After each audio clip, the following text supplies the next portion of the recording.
useful is that as a training tool versus how distracting is it? At what level do you need to start incorporating or looking at that kind of data?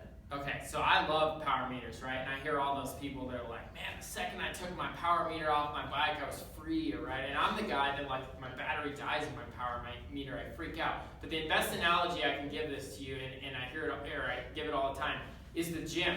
Imagine going into the gym and just seeing a bunch of barbells and weights all over the place, and you don't know what the weights are on the stuff.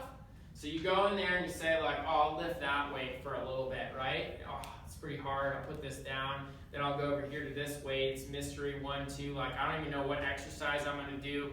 Maybe I'll do this with my legs, or I'll do it with my arms, or whatever. How much are you going to go to the gym, right? Like, it sucks. Like, you don't know what you did. You don't even really know what that mystery weight was. Like, so that's like the power meter, right? You should look at your power meter like the barbells or the stuff in the gym, and you say, like, oh, I'm going to do 10 reps at this weight this week. My goal is next week, maybe, 10 reps at a higher weight, or 20 reps, or 15 reps, right? And it's cool because you can track your progress, because you can say, okay, I started off at 200 watts with 10 minutes in this. Next week I'm going to go, or next month I'm going to go to 210, and you can see your progress and you have focus. But the coolest thing is that you come home and you know what you accomplished, right? You know when you went up high grade, you did 3 times whatever, and you know you felt good about yourself because you accomplished it. So I think that's how power meters should be dealt with. I don't think it's healthy at all to go out with power meters and play the game of averages. Average power on climbs, average overall functional, or whatever it is, like,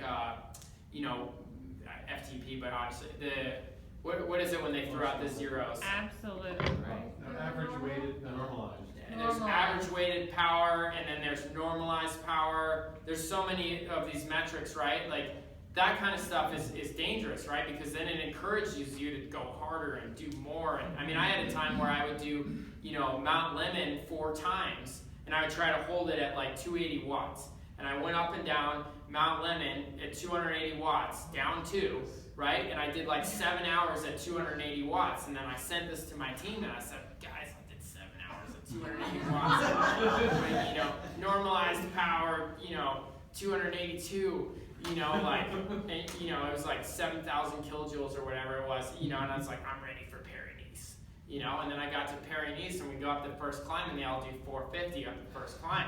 Well, my 280, the average is, even though maybe it's the most kilojoules and best at, normalized power in the entire universe, got me dropped on the first climb of Paris-Nice because they did 450 and I didn't ever do it, right? So these things are dangerous, right? Like going around and trying to do that. Like everyone plays that game. That's how people get injured, tendonitis, all this other stuff, and burn out, right? Because eventually you can't get your average power very good.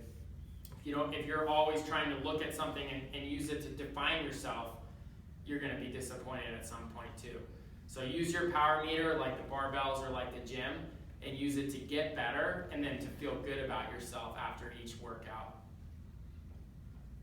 Yeah, I would say I've had a power meter for like 9-10 months now, and I don't know that my average has ever changed in that entire time. I have a bike computer, and I have a hard time paying attention to my heart rate, so it's like, I don't know. My efforts are leaps and bounds where they were 10 months ago.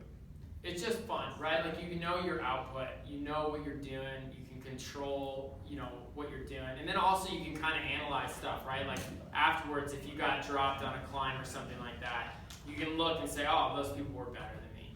Instead of like, man, I wish I was better.